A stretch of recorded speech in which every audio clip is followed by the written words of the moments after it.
ওগো আল্লাহ, ওগো মালিক, তুমি ছাড়া তো আমাদের আর কেউ নাই, তুমি ছাড়া তো আমার আর কেউ নাই। আল্লাহ গো, তুমি যদি মাফ না করো কে আমাকে মাফ করবে? তুমি যদি মাফ না করো কে আমাকে মাফ করবে? তুমি যদি আমাকে মাফ করো তাহলে তোমার কোনো দিকে কমবে না, তুমি যদি আমাকে মাফ না করো তোমার কোনো দিকে বাড়বে না। আল্লাহ গো, তুমি আমাকে মাফ করে দাও। সারাটা জীবন অন্যায় কাজ করেছি, সারাটা জীবন নাফরমানি করেছি, আমার কাছে কালেমার দাওয়াত কম আসে নাই, আমার কাছে কালেমার দাওয়াত কম আসে নাই, আমাকে লোকেরা কম বোঝায় নাই। ওগো আল্লাহ, তুমি আমাকে মাফ করে দাও। মাফ না করলে কোথায় যাব, কার কাছে যাব? বাবা যখন মারে তখন মার কাছে আশ্রয় নেওয়া যায়, মা যখন প্রহার করে তখন বাবার কাছে আশ্রয় নেওয়া যায়, বাবা মা যখন প্রহার করে তখন দুনিয়ার কারো না কারো কাছে আশ্রয় নেওয়া যায়। ওগো আল্লাহ, ওগো মালিক, তুমি যদি আমাকে মারো, তুমি যদি আমাকে আযাব দাও, ওগো আল্লাহ, কার কাছে যাব, কার কাছে গিয়া মাফ চাইবো? ওগো আল্লাহ, মেহেরবানি করে মাফ করে দাও। এইরকম কান্না করতেছে, কান্না করতেছে, চোখের পানি তার এমন ভাবে পড়তেছে, দাড়ি ভিজতেছে, দাড়ি ভিজে জমিনের মধ্যে চোখের পানি পড়তেছে, কান্না করতেছে। বান্দাটা কান্না করতে করতে করতে করতে আমার আল্লাহর কাছে এমন গ্রহণযোগ্যতা অর্জন করেছে, মহান আল্লাহ রাব্বুল আলামিন তার ডাকে সাড়া দিয়া তার জিন্দেগির সব গুনাহ মাফ করে দিয়েছে। হযরত মূসা আলাইহিস সালাতু ওয়াস সালামের যুগের ঘটনা। একজন বড় পাপিষ্ঠ ছিল, জীবনে এমন কোনো গুনাহ নাই যে গুনাহ সে করে নাই। তার গুনার প্রতি অতিষ্ঠ হইয়া, মানুষ তার গুনার প্রতি অতিষ্ঠ হইয়া গ্রামের লোকেরা তাকে হাত পা বেঁধে জঙ্গলের মধ্যে ফেলে দিয়ে আসে। জঙ্গলের মধ্যে থাকতে থাকে, কিছুদিন থাকার পর মালাকুল মউত যখন তার সামনে এসে উপস্থিত, এর আগ মুহূর্তে সে বান্দা আল্লাহর কাছে ডেকে ডেকে বলতেছে, ওগো মালিক, তুমি ছাড়া তো আমাদের আর কেউ নাই, তুমি ছাড়া তো আমার আর কেউ নাই। আল্লাহ গো, তুমি যদি মাফ না করো কে আমাকে মাফ করবে? তুমি যদি মাফ না করো কে আমাকে মাফ করবে? তুমি যদি আমাকে মাফ করো তাহলে তোমার কোনো দিকে কমবে না, তুমি যদি আমাকে মাফ না করো তোমার কোনো দিকে বাড়বে না। আল্লাহ গো, তুমি আমাকে মাফ করে দাও। সারাটা জীবন অন্যায় কাজ করেছি, সারাটা জীবন নাফরমানি করেছি, আমার কাছে কালেমার দাওয়াত কম আসে নাই, আমার কাছে কালেমার দাওয়াত কম আসে নাই, আমাকে লোকেরা কম বোঝায় নাই। ওগো আল্লাহ, তুমি আমাকে মাফ করে দাও। মাফ না করলে কোথায় যাব, কার কাছে যাব? বাবা যখন মারে তখন মার কাছে আশ্রয় নেওয়া যায়, মা যখন প্রহার করে তখন বাবার কাছে আশ্রয় নেওয়া যায়, বাবা মা যখন প্রহার করে তখন দুনিয়ার কারো না কারো কাছে আশ্রয় নেওয়া যায়। ওগো আল্লাহ, ওগো মালিক, তুমি যদি আমাকে মারো, তুমি যদি আমাকে আযাব দাও, ওগো আল্লাহ, কার কাছে যাব, কার কাছে গিয়া মাফ চাইবো? ওগো আল্লাহ, মেহেরবানি করে মাফ করে দাও। এইরকম কান্না করতেছে, কান্না করতেছে, চোখের পানি তার এমন ভাবে পড়তেছে, দাড়ি ভিজতেছে, দাড়ি ভিজে জমিনের মধ্যে চোখের পানি পড়তেছে, কান্না করতেছে।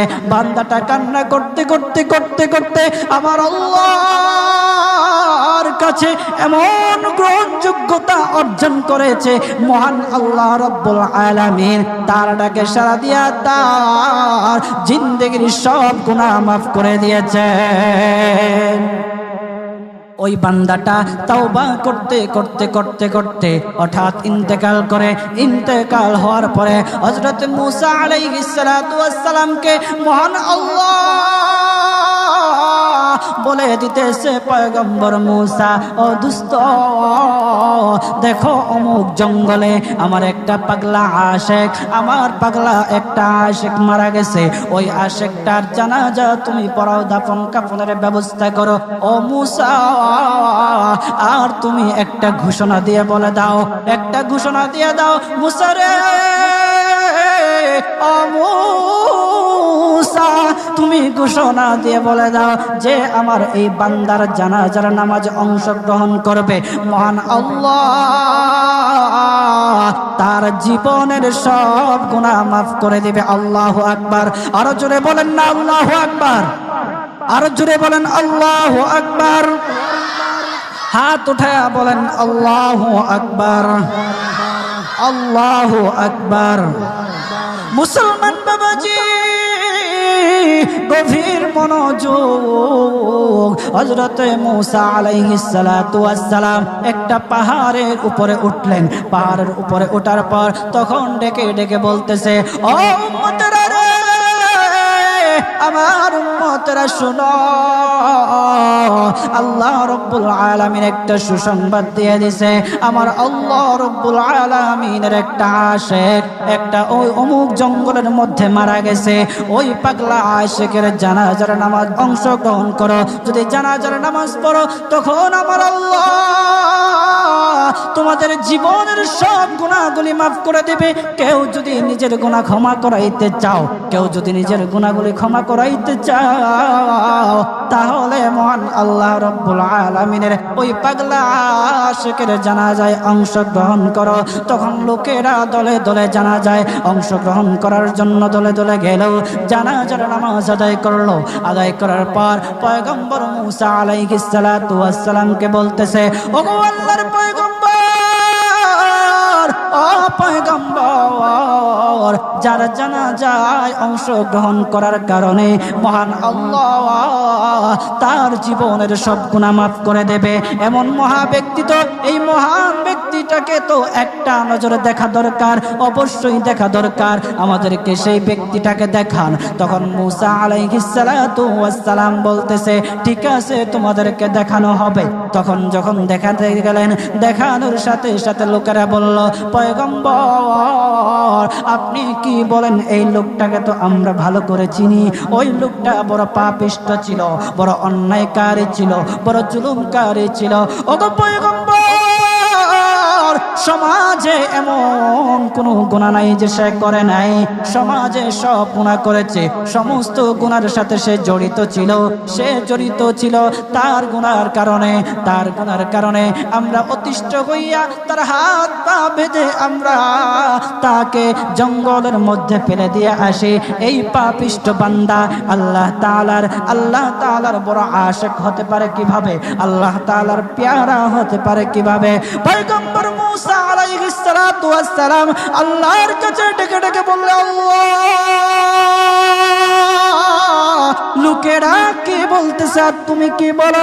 ওগো আল্লাহ, এর সমাধান কি, এর সমাধান কি? সমাধানটা তো তুমি দিয়ে দাও। আল্লাহ রব্বুল আলামিন পয়গম্বর মূসা আলাইহিস সালাতু ওয়াস সালামকে সমাধান দিয়েছে। বলতেছে, ও মূসা দুষ্ট রে, ও দুষ্ট, তারা যা কথা বলেছে, লোকেরা যে কথা বলেছে সত্য বলেছে, আমি আল্লাহ যা বলেছি তাও সত্য বলেছে। ও পয়গম্বর মূসা, তারা যা বলেছে সত্য বলেছে। ওই বান্দা বড় পাপিষ্ঠ ছিল, ওই বান্দা বড় অন্যায়কারী ছিল, কিন্তু শেষ বয়সে আইসা তার হাত পা যখন বেঁধে, তার হাত পা বেঁধে যখন লোকেরা জঙ্গলের মধ্যে ফেলে দিয়ে আসলো, তখন সে আমার কাছে এমন ভাবে কান্নাকাটি করা শুরু করে দিয়েছে, এমন ভাবে তওবা করা শুরু করে দিয়েছে। আমি আল্লাহ তাআলার এত দয়া, আমি আল্লাহ তার ডাকে সাড়া না দিয়ে পারলাম না, তার ডাকে সাড়া দিয়ে দিলাম। ও মূসা, সে তাওবা করার সময় যদি সবার জন্য সে তাওবা করত, যতজন লোকরা বেঁচে আছে, যতজন উম্মতেরা আছে, যতজন লোকেরা আছে, সমস্ত লোকদের জন্য যদি সে আমার কাছে তাওবা করত, আমি আল্লাহ তার তাওবা মুহূর্তের মধ্যে কবুল করে সমস্ত বান্দাদেরকে মাফ করে দিতাম। সুবহানাল্লাহ, জুড়ে বলেন লিল্লাহি তাকবীর, নারে তাকবীর। কত দয়ার আল্লাহ! একটা বান্দা সারা জীবন গুনাহ করেছে, অন্যায় কাজ করেছে, শেষ বয়সে আইসা শুধু আল্লাহকে ডাকছে, আল্লাহর কাছে মাফ চাইছে। আমার আল্লাহ রব্বুল আলামিন তার পিছন দিকে আর তাকায় নাই, আমার আল্লাহ রব্বুল আলামিন তাকে মাফ করে দিয়েছে। সুবহানাল্লাহ। এখন যদি আপনারা মনে করেন এখন তো ইয়ং আছি, কয়দিন পরে তাওবা টাওবা কইরা ভালো হয়ে যাবেন, এই সুযোগ আপনি নাও পাইতে পারেন বাজা। যাদেরকে বলা হয় যে কিছু লোক আছে আমাদের সমাজে, যদি ওদেরকে বলা হয় যে ভাই দাড়িটা একটু রাখেন না, নামাজটা একটু পড়েন না, একটু বয়স হোক, পোলা মাইয়া বড় হোক, দাড়ি রাইখা দিন, আছে না এরকম? আপনি কি বিশ্বাস করেন আপনার পোলা মাইয়া বড় হইব? সেই সুযোগ আপনি পাবেন? কতটুকু গ্যারান্টি আছে বলেন? বাবার আগে ছেলে চলে যায়, ছেলের আগে বাবা চলে যায়, আবার নাতির আগে দাদাও চলে যায়, আর দাদার আগে নাতিও চলে যায়। ও বাজার, সময় নেই, সময় নেই। গভীর মন দিয়ে একটু চিন্তা করেন, চোখটা বন্ধ করেন। মাঝে মধ্যে আমার এমন উপলব্ধি হয়, চোখটা যখন বন্ধ করে দেই, বন্ধ করে দিয়ে যখন চিন্তায় লাগে, তখন মনে মনে ভাবি, হায় রে, এত কিছু কার জন্য করতেছি? এই মুহূর্তে যদি মালাকুল মউত আমার সামনে আইসা যায়, আমাকে নিয়ে যায়, আমি তো সাদা কাফনের প্যাকেট পেয়ে যাব। এই সম্পদ নেয়ার জন্য, আমার জিনিসপত্র নেয়ার জন্য আমার আত্মীয় স্বজনরা খাড়াখাড়ি, আমি কার জন্য কি করতেছি? অন্তরটা তখন ফেটে যাওয়ার মতো। আমরা কি করতেছি? কার জন্য করতেছি?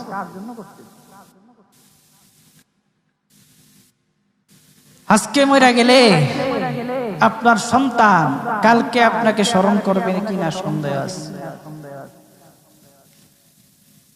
কিছু কিছু ঘটনা এমনও ঘটে যে বাবা মারা গেছে, সেই সন্তানেরা সম্পত্তি বন্টন করার জন্য বাবার লাশটা পর্যন্ত দাফন করতে দেয় না। আমাদের সমাজে এগুলো দেখা যায় না? আপনি কার জন্য কি করতেছেন? কার জন্য করতেছেন? কি করিলাম দুনিয়াতে আসিয়া,